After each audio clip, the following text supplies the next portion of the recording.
4월 26일 부활 제3주일입니다. 루카가 전한 거룩한 복음입니다. 주간 첫날 바로 그날 예수님의 제자들 가운데 두 사람이 예루살렘에서 예순 스타디온 떨어진 엠마오라는 마을로 가고 있었다. 그들은 그동안 일어난 모든 일에 관하여 서로 이야기하였다. 그렇게 이야기하고 토론하는데 바로 예수님께서 가까이 가시어 그들과 함께 걸으셨다. 그들은 눈이 가리어 그분을 알아보지 못하였다. 예수님께서 그들에게 걸어가면서 무슨 말을 서로 주고받느냐 하고 물으시자 그들은 침통한 표정을 한 채 멈추어 섰다. 그들 가운데 한 사람 클레오파스라는 이가 예수님께 예루살렘에 머물렀으면서 이 며칠 동안 그곳에서 일어난 일을 혼자만 모른다는 말입니까? 하고 말하였다. 예수님께서 무슨 일이냐 하시자 그들이 그분께 말하였다. 나자렛 사람 예수님에 관한 일입니다. 그분은 하느님과 온 백성 앞에서 행동과 말씀에 힘이 있는 예언자셨습니다. 그런데 우리의 수석사제들과 지도자들이 그분을 넘겨 사형 선고를 받아 십자가에 못 박히게 하셨습니다. 우리는 그분이야말로 이스라엘을 해방하실 분이라고 기대하였습니다. 그 일이 일어난 지도 벌써 사흘째가 됩니다. 그런데 우리 가운데 몇몇 여자가 우리를 깜짝 놀라게 하였습니다. 그들이 새벽에 무덤으로 갔다가 그분의 시신을 찾지 못하고 돌아와서 하는 말이 천사들의 발현까지 보았는데 그분께서 살아계시다고 천사들이 일러 주더랍니다. 그래서 우리 동료 몇 사람이 무덤에 가서 보니 그 여자들의 말한 그대로였고 그분은 보지 못하였습니다. 그때 예수님께서 그들에게 이르셨다. 아, 어리석은 자들아, 예언자들이 말한 모든 것을 믿는 데에 마음이 어찌 이리 굼뜨냐. 그리스도는 그러한 고난을 겪고서 자기의 영광 속에 들어가야 하는 것이 아니냐. 그리고 이어서 모세와 모든 예언자로부터 시작하여 성경 전체에 걸쳐 당신에 관한 기록들을 그들에게 설명해 주셨다. 그들이 찾아가던 마을이 가까이 이르렀을 때 예수님께서는 더 멀리 가려고 하시는 듯하였다. 그러자 그들은 저희와 함께 묵으십시오. 저녁 때가 되어가고 날도 이미 저물었습니다. 하며 그분을 붙들었다. 그래서 예수님께서는 그들과 함께 묵으시려고 그 집에 들어가셨다. 그들과 함께 식탁에 앉으셨을 때 예수님께서는 빵을 들고 찬미를 드리신 다음 그것을 떼어 그들에게 나누어 주셨다. 그러자 그들의 눈이 열려 예수님을 알아보았다. 그러나 그분께서는 그들에게서 사라지셨다. 그들은 서로 말하였다.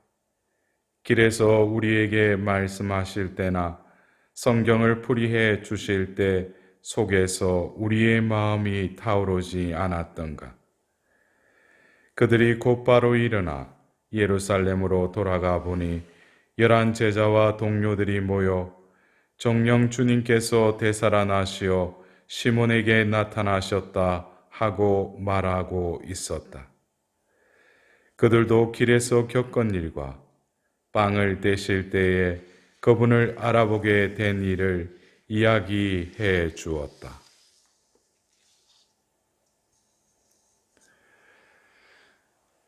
사랑하는 형제 자매 여러분, 오늘은 부활 제3주일입니다. 우리는 이 부활 시기를 부활 대축일로 시작하여 이제 세 번째 주일을 맞이하면서 바로 첫째 부활 대축일에 예수님께서 빈무덤을 목격한 그들이 보고 믿었다라는 말씀과 더불어 바로 지난주는 부활 제2주일이며 하나님의 자비주일을 우리는 지냈습니다. 주간 첫날 저녁에 제자들에게 나타나시어 바로 부활하신 당신을 십자가에 못 박히신 손과 옆구리를 보여주시며 또한 그들에게 평화를 빌어주십니다. 이어서 그들에게 숨을 불어넣으며 용서를 하는 바로 자비의 숨을 그들에게 부어주십니다. 오늘 우리가 지내는 이 부활 제3주일에는 엠마오로 가는 두 제자에게 나타나신 예수님의 말씀을 들었습니다. 이 부활의 신비, 그러나 이 신비는 바로 그 제자들이 그 길을 가는 중에 예수님과 함께 걸어가면서도 그들은 눈이 가리어 그분을 알아보지 못하였다라고 말하고 있습니다. 우리의 눈이 가리지면 진정 예수님께서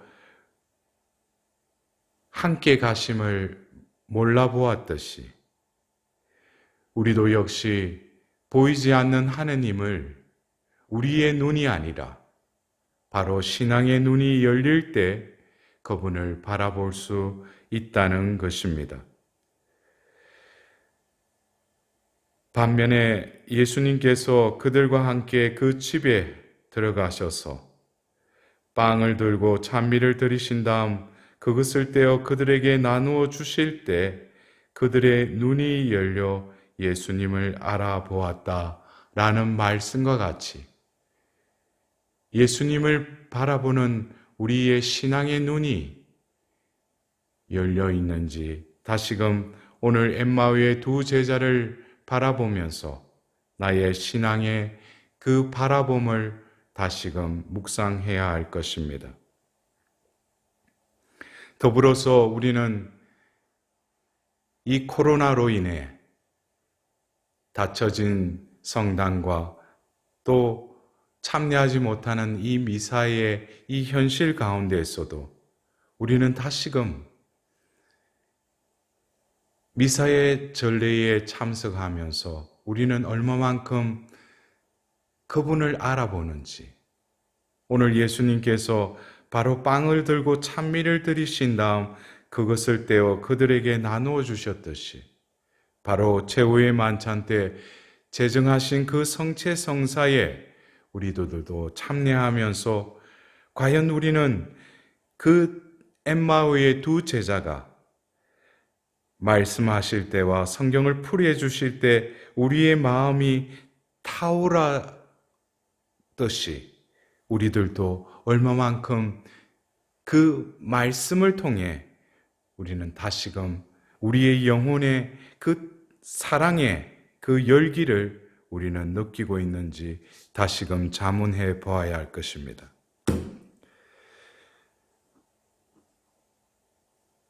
우리는 이 부활 시기를 지내면서 더불어서 오늘 마지막 절에 정령 주님께서 되살아나시어 시몬에게 나타나셨다라는 말씀을 또한 듣습니다.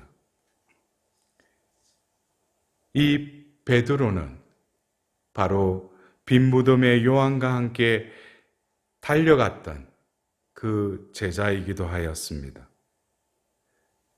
그러나 그는 그 예수님을 배웠지만 그 배움은 바로 자신의 마음의 문이 열리지 않은 그 상황 속에서 예수님의 그 부활의 현실을 아직까지 받아들이지 못한 상황을 바라볼 수 있습니다.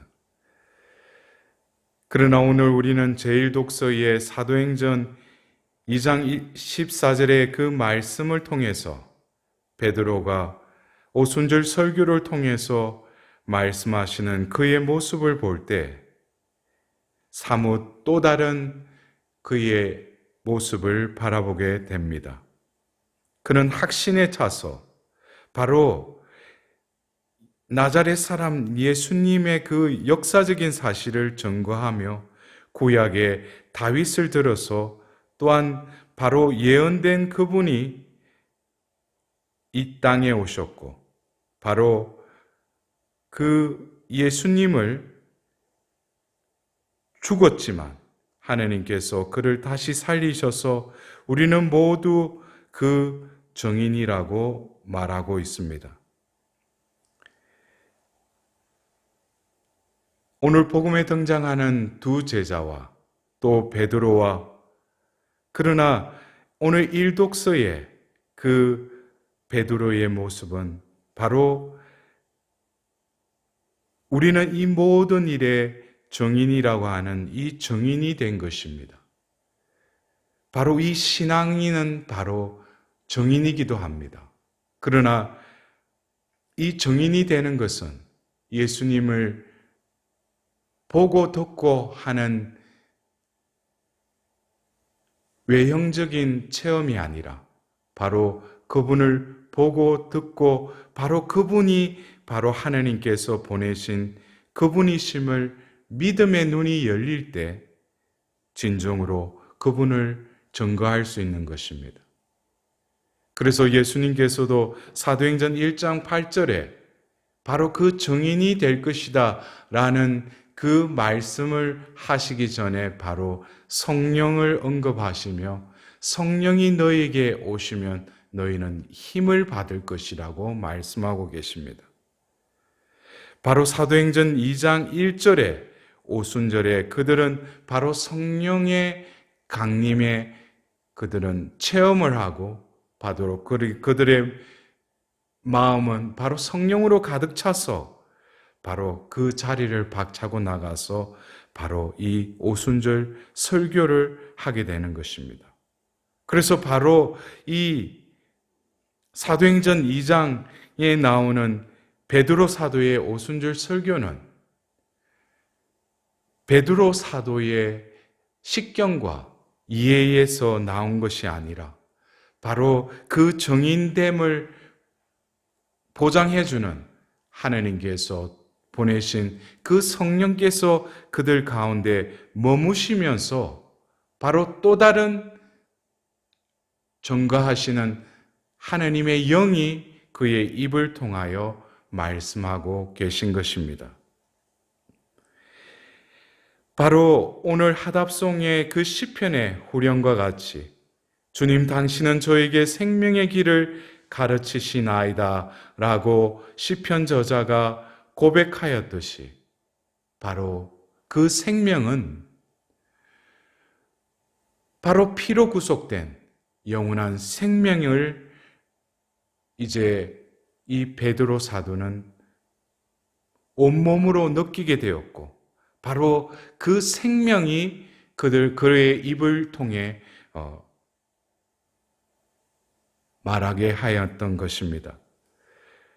그리고 오늘 우리가 들은 제2독서의 이 말씀도 베드로의 그 말씀을 통해서 우리는 진정으로 그 생명의 길을 하나님께서 열어주셨고 또 그 생명의 길을 가르쳐 주셨다면 우리의 삶이 또 다른 새로운 삶으로 전이되어야 될 뿐만 아니라 천상의 그 삶으로 나아가는 새로운 길로 나아가야 된다는 것을 우리는 깨닫게 해 주십니다. 그래서 베드로 사도는 바로 헛된 생활 방식에서 해방되었으니 바로 그러한 삶을 통해서 우리는 바로 예수 그리스도를 통하여 하나님을 믿게 되었을 뿐만 아니라 그분을 죽은 이들 가운데서 일으키시고 영광을 주시어 여러분의 믿음과 희망이 하나님을 향하게 해 주셨습니다. 라고 말씀하십니다. 바로 생명은 바로 피이기도 합니다. 우리를 구속하시기 위해, 우리를 다시 살리시기 위해 그 피를 흘리심으로써 우리는 이제 그분의 소유가 되었을 뿐만 아니라 우리의 존재에 바로 하나님을 느끼고 하나님을 보고 하나님을 들을 수 있는 바로 그 믿음과 희망이 하나님을 향하게 해주신 것입니다. 신앙은 나로부터가 아니라 하나님으로부터 시작되었고, 더불어서 이 믿음과 희망과 사랑을 통해 하나님은 이 지상에서 바로 눈에 보이지 않는 하나님이시지만 바로 그 눈과 귀와 그 우리의 일상생활 속에서 함께 하시는 하나님의 현존은 늘 우리를 이끌어 가심을 깨닫게 되는 것입니다. 엠마오의 그 두 제자가 바로 때가 되어서 그 눈이 열렸듯이 우리는 다시금 이 부활 시기를 지내는 이 즈음에 우리의 눈이 떠이어서 그 부활하신 예수님의 그 현존을 다시금 느껴야 할 것입니다.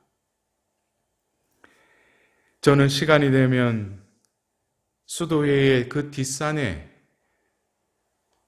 등산을 하곤 합니다.